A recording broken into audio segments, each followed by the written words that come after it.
Well, I'm really excited for this conversation with my friend Ryan. Dr. Danker, it's good to see you. Good to be here. Thanks for having me.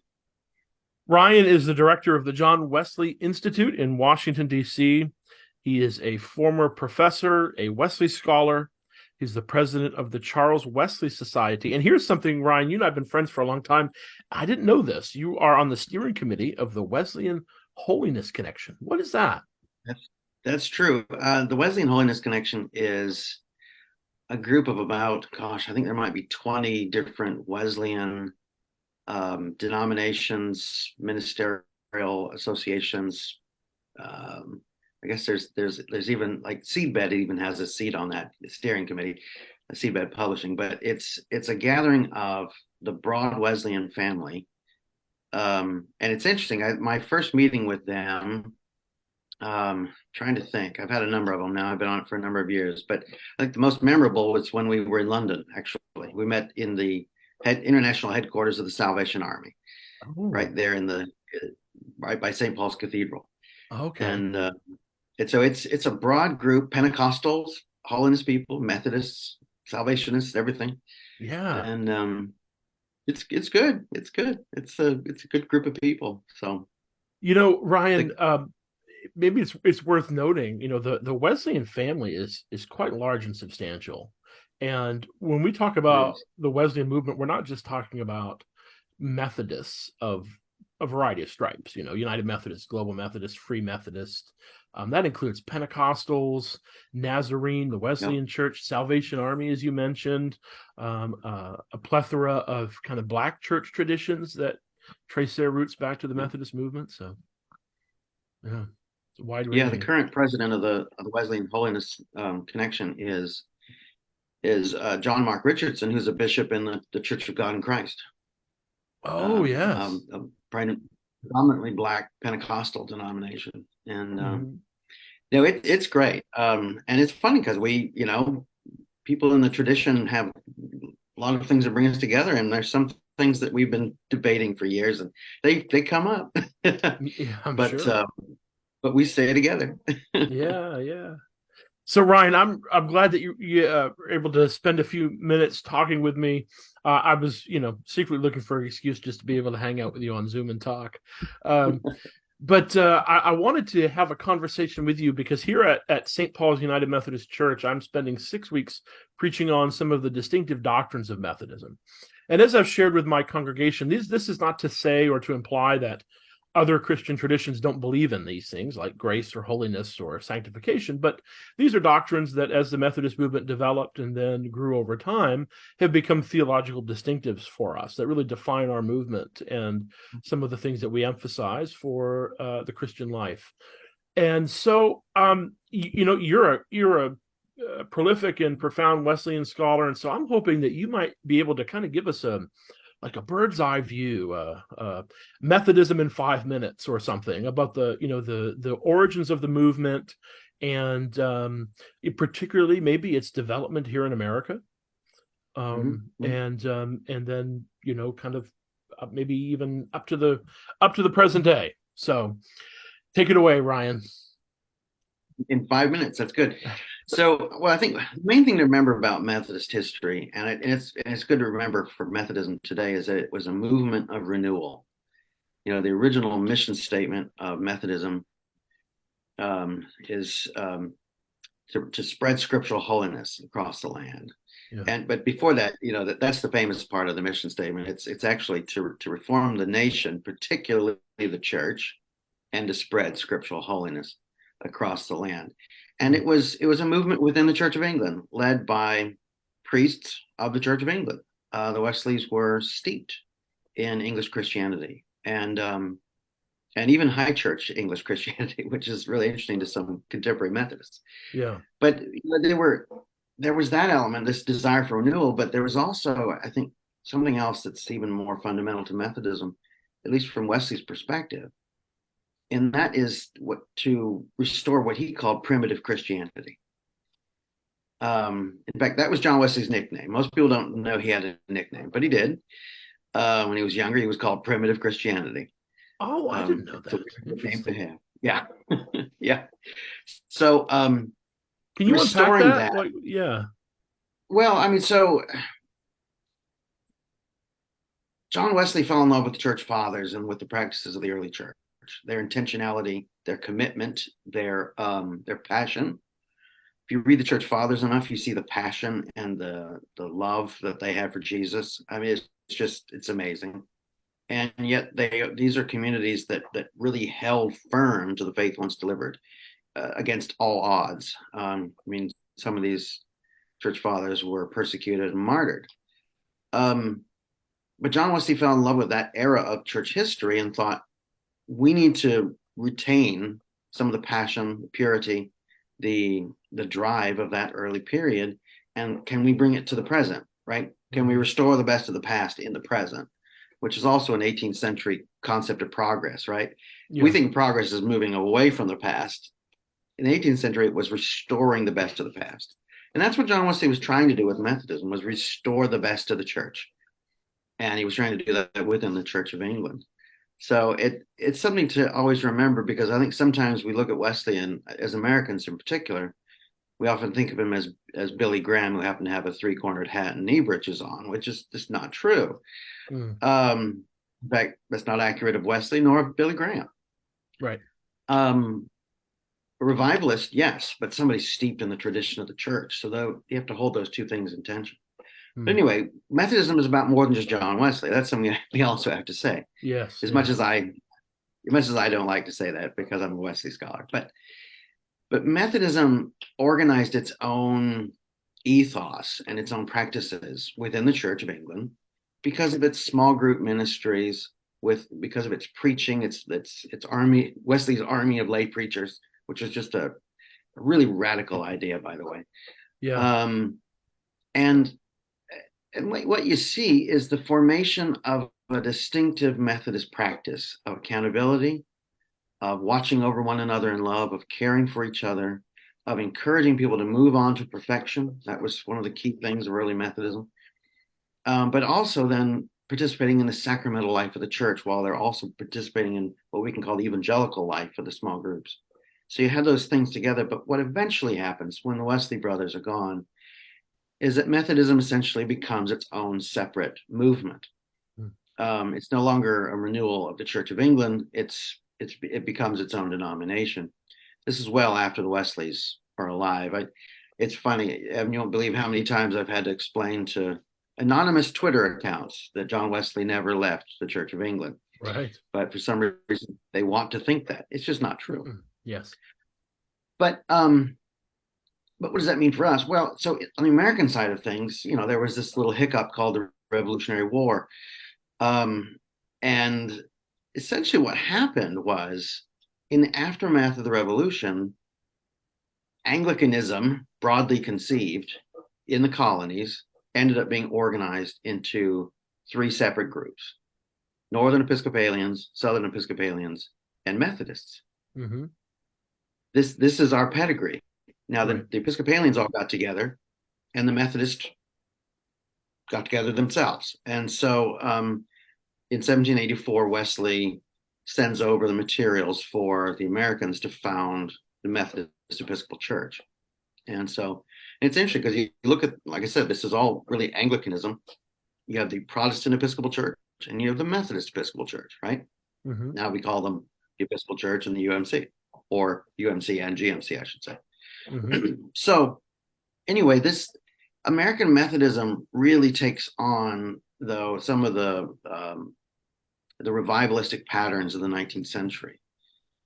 Within about a decade or so under Asbury, American Methodism kind of loses its emphasis on the sacraments that were really paramount for Wesley, but instead they embrace the revivalism of the 19th century period with camp meetings and things of that nature. We often think of that as Baptist practice, but it was Methodist first. Yes. The Methodists taught the Baptists how to do altar calls. That might shock some Methodists today. Yeah, I think it would. I think it would too. Yeah. Now, Ryan, that's coinciding with the Second Great Awakening, correct? Yeah, but then also even beyond that, the holiness revivals of the mid 19th century. When you have Methodist preachers like Phoebe Palmer, right? Mm-hmm. And this is before Methodism was ordaining women, right? There were Long before, yeah. women preachers long before. Yeah. So eventually, though, you get a number of splits in American Methodism. There are lots of different forms of Methodism in America today.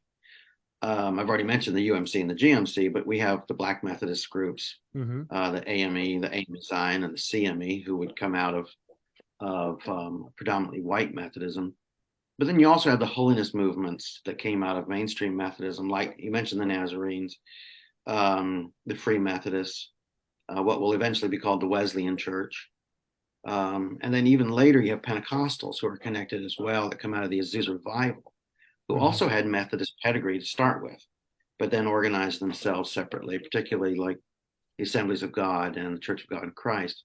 But they're all connected to this initial transatlantic revival that swept up people like the Wesley brothers and other people. I mean, it wasn't just, we can't think of Methodism as just the Wesleys, like I've said, but you've got people like John Newton, who wrote Amazing Grace, was swept up in that same revival. You have people like Augustus Toplady, who wrote Rock of Ages. Yes. Right. I found if you name people who wrote hymns that everyone knows, they're like, ah. Yep. But the reality is Augustus Toplady and John Wesley could barely stand each other because Toplady was a Calvinist. Initially, there was a Calvinist side to the revival as well. Yes. George Whitefield, right? Well, Whitefield, sure. And most of these will either go into independent churches or will stay within Anglicanism and be reformed. But it was just a lot more diverse initially than sometimes we imagine, but it was also just much more international.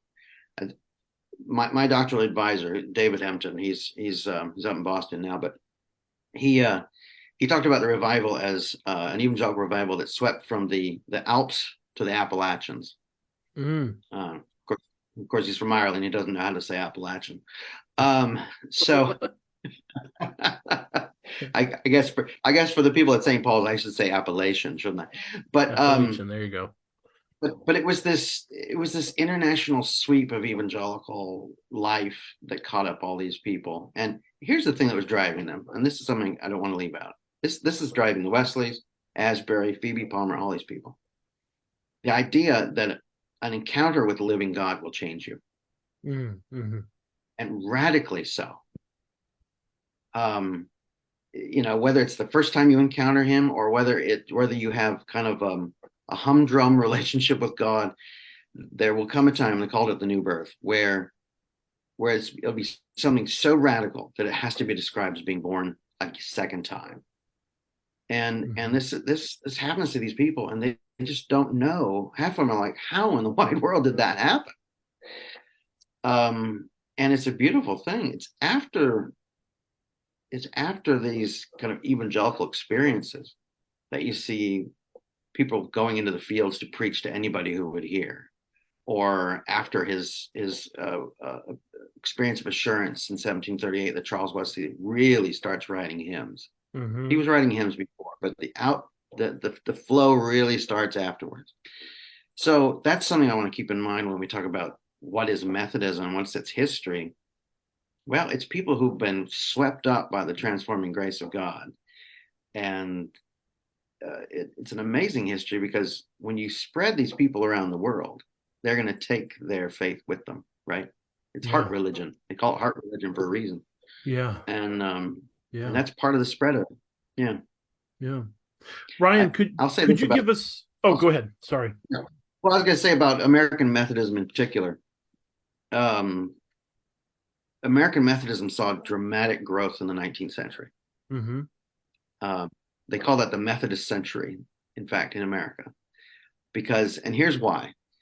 If the rate of growth from 1800 to 1844 had continued throughout the century, 1844 is when the church splits north and south. If the rate of growth had continued throughout the century, the same as in those first 4 decades, all the way to 1900, there would have been more Methodists in America than human beings. Wow. Oh, wow. Yeah. That's a fun statistic. More Methodists in America than human beings. Oh, that's to give you an idea of what it was like. Ryan, can you um, pick up on I have something else playing on my ear. Pick us up from 1844. You just mentioned that's the split, the Methodist Mhm. Episcopal Church and the Methodist Episcopal Church South. They split Mhm. as several denominations did in that time. The Baptist Church, the Presbyterian Church are splitting um, over slavery. Can Mhm. you pick up at 1844? And since you're speaking here, to me and probably to a predominantly United Methodist audience, just kind of trace that strand from 1844 maybe to 1968. What are some of the big moments in that 120-year development of Methodist history? Yeah. Okay. So at 44, it's not the first split, by the way. There were uh, during the period of Methodism's greatest growth was also its period of greatest splits. Mm, mm, So there were actually a lot of splits in this period. But after 1844, what you have is the establishment of the MEC South, in addition to the MEC, let's just say North. You already have the Protestant Methodist Church. I'm sorry, the Methodist Protestant Church, who had broken away in the 1830s. Um, what happens is this is a period where, of course, we have the Civil War, and that obviously disrupts the entire country. And the MEC South really has to pick up the pieces, especially in the aftermath of the war. But they do. I mean, by 1870, they're doing fairly well. What happens though is in the MEC South, they create a daughter or sister denomination, initially called the Colored Methodist Episcopal Church. mm-hmm. It's now called the Christian Methodist Episcopal Church, I think for obvious reasons. Um, but already, so you had the CME in the South. In the North, you already had the AME and the AME Zion out of New York and Philadelphia. What happens is in 1860, the Free Methodists break away Mm-hmm. in New York, primarily upstate New York, in the burned over district, Yep. where the revival swept it so much that they called it the burned over district. Um, Trying to think if there's any other major. Well, the Nazarenes come out of the Methodist Episcopal Church in California initially in 1895. And by the way, I use the word coming out for a reason. This was actually the term used by holiness people when they came out of Methodism, Mm-hmm. and organized distinctive Wesleyan holiness churches. It's interesting that term is, of course, used differently today. Right. Um, Ryan, is that is but that what? meant to echo the biblical language, come out ye from among them and be separate? Yes, Yeah. yes, very much Okay. so. Mm. What you see in this period, though, is there's this renewed emphasis on the doctrine of holiness, and it's coming from the people who would eventually form the holiness churches, the Nazarenes, Free Methodists, Wesleyans, etc.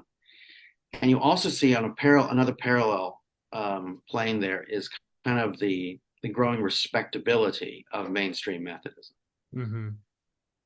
This is when mahogany Methodism emerges in America. Um, no longer the white clapboard building; it's the stately architectural gem downtown next to City Hall, Yeah. on Right. Main Street. Right. I think we all know, how this works. It's no longer the camp meeting that happens to be along the seashore. It's now a vacation destination where people own cabins and et cetera, et cetera. I think you guys know that in New Jersey pretty well. Yes, we do. Ocean Um, Grove. there you go. Yeah. So there's the respectability of Methodism as it becomes kind of the American denomination in a Mm-hmm. sense. Yeah. This is when you have lots of Methodist presidents. You have the founding of great Methodist universities, right? This is really when this stuff is taking off. Now, um, so for example, in the South, in particular, in the Methodist Episcopal Church South in this period, you do have a controversy at Vanderbilt because they had a heretical professor. Shocking, right? Had a heretical professor, and the church wanted to try him and kick him out, and Vanderbilt said no and broke away from the Methodist Episcopal Church South. So what did they do? They founded Duke and Emory Yeah. as a Yeah. response. And of course, now all three of those are great, profoundly prestigious universities. This is what we're seeing in Methodism. Now, in 1839, I should say something else. This will help people understand the trajectory of the UMC later. It's in the late 19th century and the early 20th century that we see the rise of two movements that are interrelated. One is the social gospel, which is this idea that Christianity is more about relieving the social ills of the time than it is about supernatural things or salvation or eternity. It's more about doing good now. There's a focus on now. It's almost a demystifying of the religion. It's still religious, but it's at the same time the focus shifts towards social engagement rather than spiritual maturity that would spur social engagement. See that? Yeah. Yep. So we've got that movement, and then we see that, by the way, the what would eventually become the General Board of Church and Society really imbibed that kind of perspective at the beginning. You also see the rise of Protestant liberalism, which is an attempt. I think it's a well-intended attempt, but it's an attempt that ultimately is problematic, to try to find a way to align Christian doctrine with the expectations of modernity. And so you'll see things like the virgin birth is not an actual event in history. It was a mythic telling about the importance of Jesus. Or they'll say the same thing about the resurrection. It was the life of Jesus lived on in the passion of his apostles, but but there was no resurrection.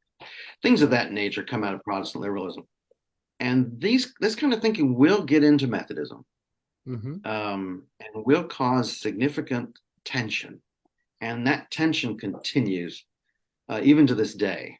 Yes. If you're wondering, because you've got the evangelical core, and then you have these more progressive elements, and there's tension there. And ultimately, we'll see that tension boil up a number of times. But you said up to 1968. Okay, 1939 is when the three largest predominantly white Methodist churches come back together again. The Methodist Protestants, the Methodist Episcopal Church, the Methodist Episcopal Church South come together to form the Methodist Church. This is also the period when jurisdictions are formed, right? In Methodism, in order to protect the South.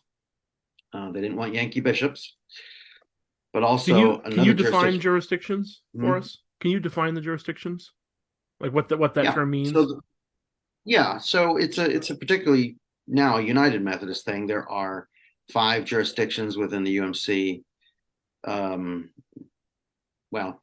Northeast, southeast, north central, south central, west, and they roughly, you've got the 4 quadrants primarily on the eastern side, and you have this large quadrant on the west. Those were designed specifically to protect the Southern Church from what they saw was the encroachment of Northern leaders. And also there was concern in the South because the Protestant liberalism I've talked about was more prevalent in the North. And so they wanted to defend themselves from that. You have to ask yourself, well, why would they merge?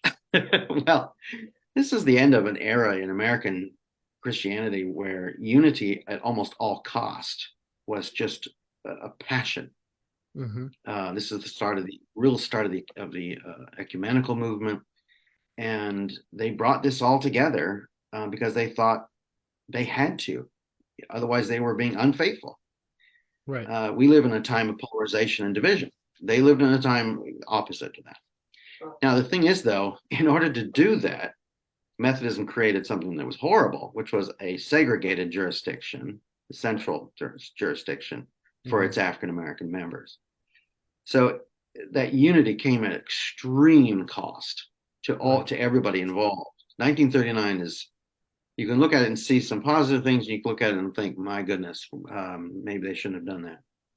But anyway, that denomination will eventually merge with the Evangelical United Brethren, which is a pietist German group, which, by the way, pietism and Methodism are the same. It's just Methodists spoke English, the pietists spoke German. Yep. It's all part of that same broad international sweep I was talking about earlier. But by 1968, the EUB are not speaking German; they're speaking Right. English, and the Methodist Church essentially absorbs them. It's really they were only what 900,000 EUB, and there Oh were yeah. 10.5 million Methodists. They were predominantly in Pennsylvania and Ohio, and in that area, and you still see some resemblance there. Evan, you're connected to United Theological Seminary. Yes. That was an EUB Mm-hmm. seminary. Yep. And that's when Methodism is called the United Methodist Church because, well, I should say this branch of Methodism in 1968. Yeah. Mm-hmm. So Mm-hmm.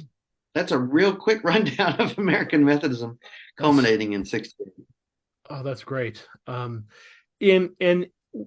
19 so just a couple other I'm thinking of high water marks or defining moments in Methodism. I think 1956 in the Methodist Church, women were granted full ordination rights. I Mm-hmm. mean, they had, as you alluded to, Yeah. there had been moments where they were licensed to preach or exhorters, or kind of Mm-hmm. were performing the duties of a pastor, but maybe without being called that, or having the Right. guarantees within the annual conference that were afforded their male counterparts. Yeah. So 56, and in fact, here, I have in my office, I don't know where it is. Margaret Heinrich. Do you know who she was? She No. wrote a book called Seven Steeples. She pastored 7 churches in Eastern Maine in the 1930s. And she Wow. eventually became she was ordained a deacon in 56 and an elder in 58. And I have her book of worship, which Bishop John Wesley Lord signed for her at her ordination. And she had also signed it too. Wow. And she was the first female district superintendent in Methodism. She became a DS in That's amazing. 66 or 67. So yeah, just a really cool person. Do you know this? Do you know so the story of 1956 is really fascinating. Um, I talked about this respectable Methodism. Well, they didn't want the ordination of women. Mm-hmm. It was the Right. holiness people who wanted it. It was the conservatives who wanted it. Yes. And I always like to tell my students when I taught at Wesley Theological Seminary, they thought it was a progressive move. And I said, well, I can see it that way, but it was actually the conservatives who did it. It was the Right. president of Asbury College. And the story goes that he was on the floor of General Conference and he said, watch this. And he put up the petition for the full ordination right of women. And the reason why, if you're wondering, well, why would they do that? Well, if you can be sanctified and testify to the work of God, are you not preaching? Yeah. Right. And so it's out of the doctrine of holiness, the entire sanctification, that the ordination of women comes into Methodism. It has nothing to do. So many people think it has to do with equal rights or anything. That's a secular way of thinking. No, it has to do with the fact that if God can sanctify you, make you whole, and call you to testify to the work He's done in your life, then you can preach. That's And right. that's at the heart of it. I think that's really important. I say that not just to have the correct narrative, but I think it's important for women in ministry to know that their calling wasn't based on secular ideology. It was based on the experience of the Holy Spirit in the church. Yeah. And the work of God in the church. And I think that's vital for women and for the rest of us to understand. No, it sure is. Absolutely.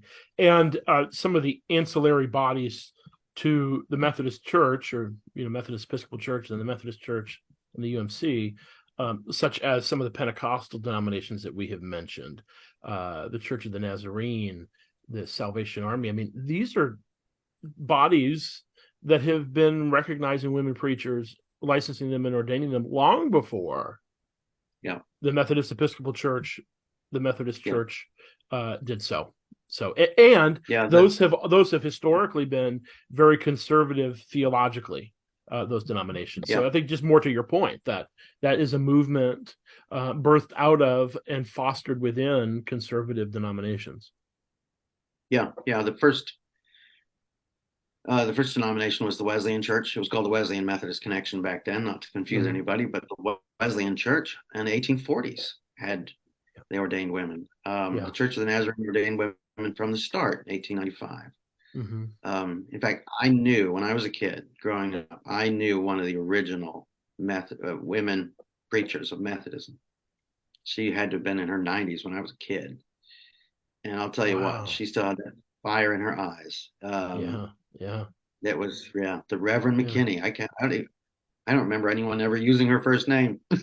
Wow. Wow. Here's Yeah. something maybe of interest to our St. Paul viewers and listeners.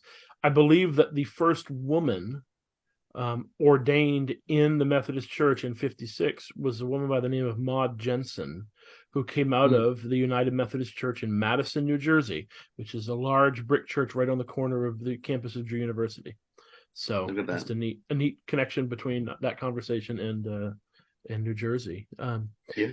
So Ryan, as I mentioned at the beginning, I'm preaching through some of these essential core doctrines of Methodism, and I believe the progression in which I'm preaching them is that's not arbitrary. I started with sin, moving to grace, and I'll be talking about the four movements of grace. You know, we always forget that other one that Wesley talked about between prevenient and justifying. We have convicting grace, prevenient, Yeah. convicting grace, justifying grace, sanctifying grace. Um, then I'll be talking about holiness, entire sanctification, and then the relationship between faith and works. Mm. What is Wesley and what do our Methodist forebears teach us about living out our faith? In the public square. So, what would you say about any of those, or are there ones that you would add to that to sort of Mm. comprise these foundational distinctives of Methodism? Is there a doctrine to you that really stands out as maybe a real charge of Methodism? What do you think of those? Yeah, I mean, the grand positum was Christian perfection, which we've used all kinds of names for even in this podcast so far. Right. Holiness, higher sanctification. Another term for it is perfect love, which actually I think is a helpful one. Yes. But Christian perfection is also very important. I mean, people balked at Wesley and said, "Why do you use the word perfect?" And he said, "Because the Bible uses the word perfect." Be ye perfect as But your Father in heaven is. there it is, Matthew 5:48. Yeah. Mhm. So it's, and what does that mean? Well, Christ was saying, be whole, be complete, be filled with the love of God, so that it becomes the actual character of your heart and sin no longer dominates. Allow the love of God by the power of his grace to break the power of sin so that you might live in freedom as God actually intended all human beings to live. Mm-hmm. That's the doctrine of Christian perfection. Yeah. It's not this static, thing where, oh, if I move, I'll lose my perfection. No, no, no. It's a dynamic wholeness that is involved with a dynamic and transforming relationship with God. That's that's the goal of every Christian life. And with Wesley, he would say that this is something that is attainable in this life, Right. and that Right. that was very important. And people would say, well, who can you point to who had this? And he said, it's very rare because humanity is lazy. Uh, They're lazy and they're sinful, and yeah. so there's an intentionality about it. But even if someone never reaches that in this life, striving after Christ likeness should be the mark of anyone who claims to be any kind of Methodist anywhere. Um, Yes. that I heard a Nazarene preacher once said, "Are you holier today than you were a year ago? Are you more like Jesus today than you were a year ago?" Mm. And questions like that are vital to Methodism. And those are the kind of questions that the Methodists ask each other weekly, by the way, Yes. Yes. originally in their small group. And here's another thing about that. Um, uh, the small groups, or the classes, bands, and societies of early Methodists, let's just say small groups just to keep things clear, were really accountability groups, and primarily because we need each other as we walk along with Christ. Mm-hmm. We need each other to say, how can I help you? Or are there ways in which you can help me? or what are you struggling with? One of my favorite questions, they had set questions they would ask every time you met. And one of my favorite ones is, was your first thought upon waking, was it about God? And yeah. Oh And of man. course, now in our modern day, we're woken up by an alarm on our cell phone, right? Yeah. And our first thought is probably not always positive. But Yes. he wanted to know, was the very thought upon waking, was your first thought on God? And if it wasn't, they'd say, why not? Yeah. And I think that's a key that's different between early Methodism and most forms of it now. Why not? Right? Mm, Uh, we that's something we need to retain. yeah. I will say, by the way, and this is important for your whole project. We have a very dynamic understanding of grace as Wesleyans.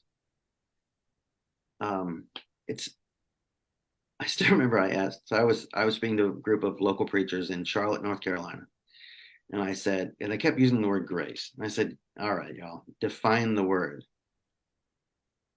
And they stopped in their tracks.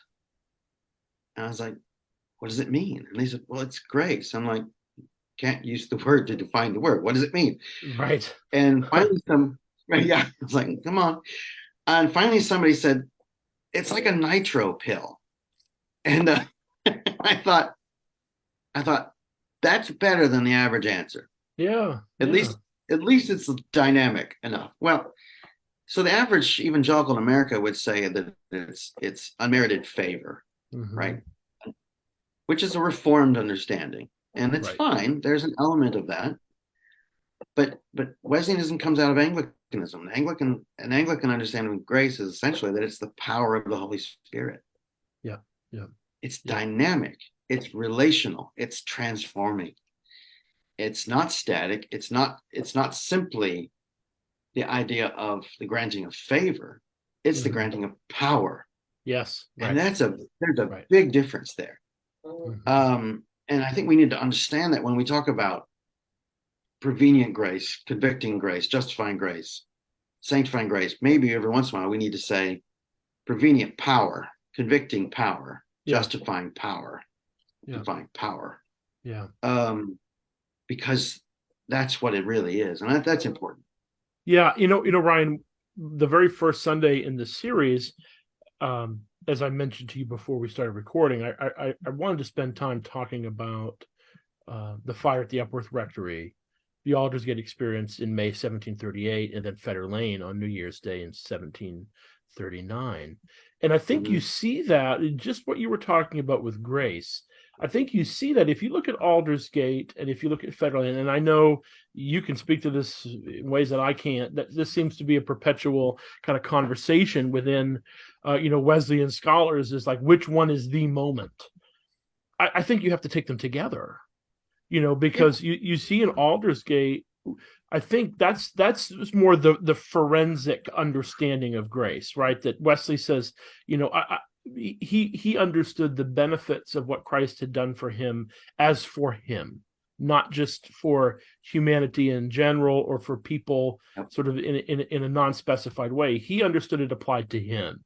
Yeah. So positionally, he seemed to understand at that moment there was a new understanding of what grace meant, but it seems to be, and I think that there's good evidence for this, especially if you examine his journals in the several months following January 1st, 1739, his Mm-hmm. ability to move in the power of the Holy Spirit increases dramatically. So it is that dynamic movement of grace, right? That empowerment. I mean, he starts praying for people. He really starts field preaching. Mm-hmm. He has just this conviction. It seems that was not present prior to that. So is that how you would interpret those events, or would you do it? Would you do it differently? Are there other things happening there? Well, yeah, there's a number of things that to take into consideration. For instance, I think if we're really looking at his life as a whole, let's not forget his baptism at the hands of his father in the parish church when he was an infant in Oh, Epworth. sure, absolutely. Yep.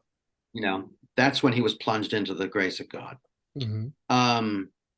And that's something we need to keep in mind, because we can make this too much about later adult experience rather than the ongoing work of God that begins with our baptism, when we don't even have a say about it. And it probably loses sight of his immersion in sacramental theology and practice. I mean, how that was that Absolutely. He held that together with the evangelical impetus. He did. I mean, this is why he said we shouldn't describe sanctification as the baptism of the Holy Spirit. He specifically says this in his letters, because you were baptized in the Holy Spirit at your baptism. Yeah. And he didn't want to deny the work of God. That's really important. So what you see with Wesley, so you've got that, obviously his baptism, but he's raised in a Christian home. He goes on to really be challenged in his studies at Oxford, particularly by the Church Fathers and by what are called the Caroline Divines. To unpack that, those are theologians who worked under the King Charleses 1 and 2. Mm-hmm. I don't know if we're Caroline Divines again, aren't we? I mean, under Charles III, but but I never thought of that. But that's the great. Caroline Divines of 17th century. Wesley, what happens in 1725 in particular, right? He's reading William Law, Jeremy Taylor, some of these other people. And what they described it was he took a turn towards seriousness. Mm. And this is when he really starts to take his faith seriously. What does it mean to be a Christian? But what you described later, right, in 1738, et cetera, was when I think he gained this assurance of what was going on in him all along. He really experienced that assurance of God. And I think that's where some interpreters have gotten it wrong, because they think, oh, that's when he was converted. No, he wasn't converted then. He was converted at his baptism. He was brought into evangelical Christianity, and he was given an experience of God's assurance in 1738. Mm-hmm. If you read the text, it says, I knew, right? And an assurance was given me. It's right there in the text. But let's be careful. It wasn't simply some knowledge, right? He didn't gain some special knowledge. Diane LeClaire is a Wesleyan theologian in the Church of the Nazarene. And I like the way she puts this. She says, assurance isn't just, do I know that I'm saved? It's, do you know that you know that you know that you're a child of God? Mm-hmm. It's in your bones. Yeah. It's so deep that it cannot simply be called knowledge. And that propels Wesley into the fields, like you said. Now, let's be careful here. Let's not pretend he had this mountaintop experience in 1738 and stayed on the mountain the whole time. Clearly didn't. He almost died in the mid. Yeah, he almost died in the mid 1750s. Mm-hmm. And there are letters he wrote to his brothers saying, "I've never been a Christian. I'm horrible.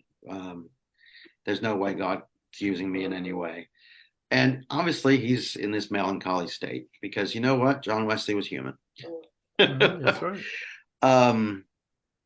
And so he worked through that, and he went through that, and he continued in the ministry that God had called him to. So the way I look at all of this is it's just the progression of God working with John Wesley, and Wesley trying to keep up with the work of God. Mm. That's yeah. One way to think of the revival, by the way, because it wasn't orchestrated by Wesley. Wesley was a part of it. And he would hear about a revival that broke out in Yorkshire, right? Let's say he's in London and he hears about a revival that breaks out in Yorkshire or Cornwall or somewhere like that, mm-hmm. which is mainly where the revivals were. He would get on his horse or in his carriage and he would go because he wanted to, as he wrote in his diary, he wanted to catch up with the showers of grace. Wow, that's beautiful. Yeah. And so that's what he was doing. Seeking out where God was at work and trying to be a part of God's work. And his gift, by the way, was organizing people in the aftermath of it so they could continue to hold each other up. Yeah. Ryan, to conclude our conversation, just want to touch on current day Methodism. You know, there's kind of outside of the scope of our conversation, but you know, I don't think it's it's any secret. It's that Methodism is facing split and challenging times, and which I think some of that is perhaps unique to certain things going on within the United Methodist Church, but really across the board, this is a challenging opportunity, I like to call it, for the church of all stripes. I mean, it just is with this increasing secularization of culture and so many things happening. It's an interesting time for a lot of denominations. So I think I say that so that our listeners know, the challenges to Methodism are not unique in that they're not found in other denominations. It seems like everybody from Baptists to Catholics are dealing with their own issues today. But within Methodism today, and if you were speaking, as you are with this to an audience of predominantly United Methodists, what are a couple hopeful things that you would offer United Methodists at this time within the life of the denomination? Or what are some practices, historic Wesleyan practices, that you would encourage United Methodists to claim and to hold dear? I think particularly for United Methodists, if there's an opportunity for the local church to organize small group ministry, in whatever form, you don't have to mirror the 18th century, but that trying to mirror or mimic John Wesley it's silly. I mean, we don't live in 1730. Right. But if there are ways for the local church to organize itself in its life such that it has a sacramental fellowship and also a fellowship of accountability and watching over one another in love, those are hallmarks of Methodism and of the way that John Wesley wanted all Christian communities to be themselves almost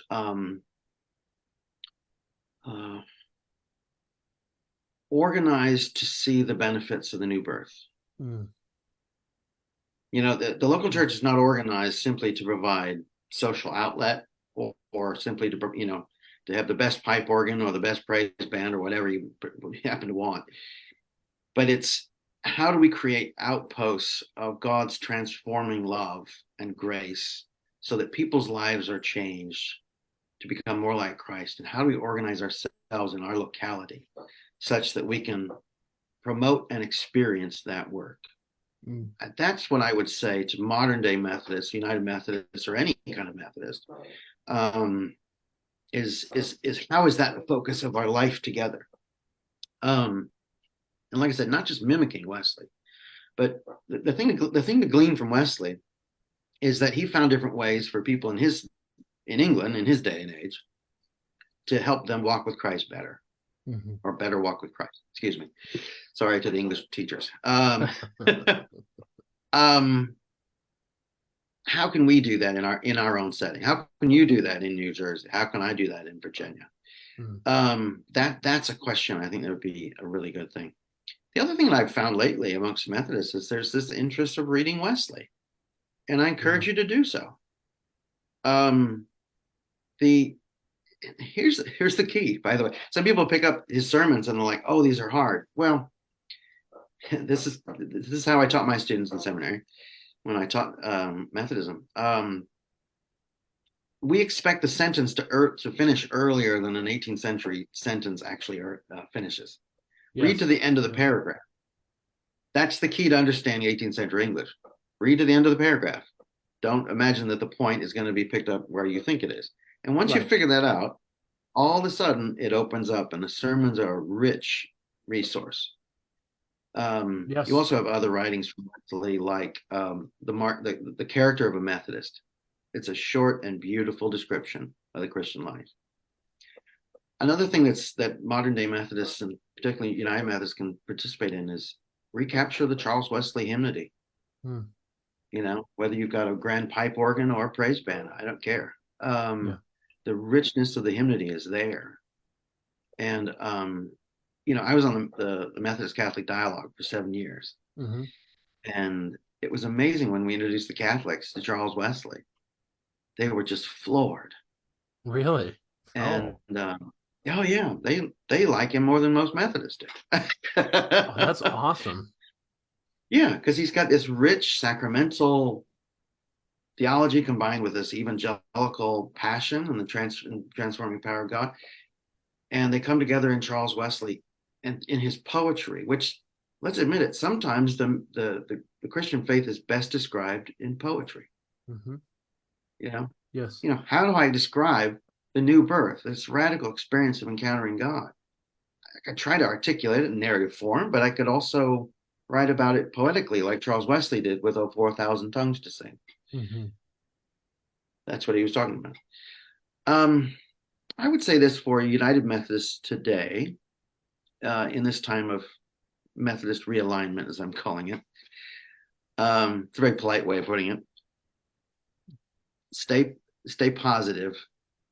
Um, this is an opportunity for all Methodists because I think the UMC was large enough for a long time that it could simply exist within its own bubble, right? Hmm.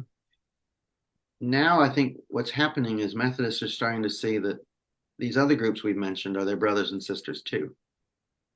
And there's a lot of richness that comes from coming to know and to fellowship with people in our broader Wesleyan family. Yeah. And I've Hmm. only seen good come from it. And Yeah. that's really what I do with my own work now. So, Yeah. And Ryan, what I so appreciate about those things that you have offered are none of those are contingent upon anything happening at the denominational level. nope. Local church, and I have reminded my folks of this again and again is it's really easy. I for a time years ago could easily get swept up in the politicking at the denominational level, or this furor over something. I mean, if that's the world you get caught up in, there's perpetually something to get angry about or to fume at, and that does nothing for the soul. you know that in fact No. that inculcates that spirit of fear, which the New Testament warns about and says is not from God. And so Yeah. I believe if we focus on what you've said, organizing at the local church level, that's what I've just been encouraging my folks to do is listen, take your eyes off the coverage in Fox News and the New York Times about the denominational issues. Look at what God is doing right Mm-hmm. here in Bricktown, New Jersey, at this congregation, and look at the lives that are being impacted. And to me, that is an authentic Wesleyan perspective. I mean, John Wesley, what's the cliche phrase on the bumper sticker? Like, think globally, act locally. I mean, he was immersed in the historic traditions of the church, and he certainly, was thinking fairly broadly in terms of Methodism's reach, but he was also really focused on the needs of the communities where he was at any given moment. And so if we can reclaim that, I Mm-hmm. think it will not only help us to authentically live into our heritage as Wesleyan believers, but it's also just good for one state of mind. Yeah. Yeah. Living in perpetual shock or, what's the term? Offense, Outrage. outrage. Yeah. No, that Yeah. that is not a sign of any form of spiritual maturity. Yeah. So we need to move away from that. And when it happens, see, here's the thing. Here's what we can do if that happens in our churches. A Wesleyan way to do that would be to come alongside that person and to walk with them to find out what is going on, Mm-hmm. where did they go off. It's not to tell them that they're wrong, et cetera, and start a fight because that's not going to work. But you walk with that brother or sister, and eventually you bring them back to I think a more mature perspective. Yeah. Yeah. Yeah. Well, Yeah. Ryan, thanks so much for this great conversation. I've enjoyed it. I could go on for a few more hours. I want to include in the links to this for the John Wesley Institute, maybe the Charles Wesley Society, just so that folks can kind of know some of the things that are out there to Yeah. to promote our history and also to bring it to bear on the present. And also maybe I'll include some links to some of the things you mentioned, like and maybe this is news to some listeners. We have 4 doctrinal standards in the United Methodist Church that are protected by our Constitution. And 2 of those are John Wesley's standard sermons and his explanatory notes on the New Testament, all of which can be found free online. And so, yeah, so I mean, there are some great paper editions that I think are good to have, but you can also find them online. And so maybe I'll post some examples of that so people could, read Wesley's sermon on the new birth or his sermon on original sin. They're really powerful. And and then one resource that you might want to link to is Ken Collins and Jason Vickers' Sermons of John Wesley. They organized a body of the sermons. There's 151. They're not all there. Organized a body of the sermons in the order of salvation itself, and that's a really helpful way to look at the sermons. And I'm in my office. I should have that around here somewhere, but I don't. Well, it's around the Sermons of John Wesley in that format. I've got the formal 4-volume thing, which if you really want to go crazy, get that one. But the Sermons of John Wesley by Kenneth Collins, and Jason Vickers. And Ryan, is there a biography of John Wesley that you'd recommend? I mean, would it be Heights and Raiders, Wesley and the People Called Methodist, or is there another one that you'd recommend? The one I recommend for people who are just starting out is actually one that I'll have to send to you, Evan. It's a lecture that was given by John Walsh in London at the Dr. Williams Library in 2003. John Walsh was probably one of the greatest Wesley scholars who's ever lived, and probably never heard of him. He was an inkling. He actually knew C.S. Lewis and Tolkien and all those guys. Oh my!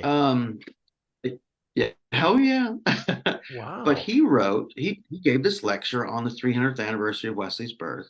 It's a 12-page read, and it's the best biography of Wesley for anyone just starting out to understand Wesley, and it's absolutely brilliant. The best book for somebody who wants to move a little further is Richard Heisenreiter's Wesley and the People Called Methodist. But then for those who want to dig deeper, I highly recommend Henry Rack's Reasonable Enthusiast. That is I do have that one here. That is the big, Henry Rack, Reasonable Enthusiast. John Wesley and the Rise of Methodism. Okay. Yeah, it's 660 pages. So I mean, this is the hefty scholarly take. But even Heisenreiter's is a scholarly book, but it's more accessible. Yeah. That was a text I had to read in seminary in Doctrine and Polity, or history. Sorry, Methodist history.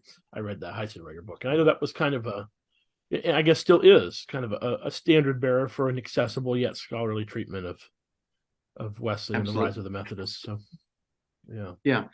And if you want to understand Methodism as a movement, read David Hempton, Methodism, Empire of the Spirit. Yeah, I have not read that, but I have that on my shelf, and that's one of the ones I keep looking at, being like, oh, I got to read this.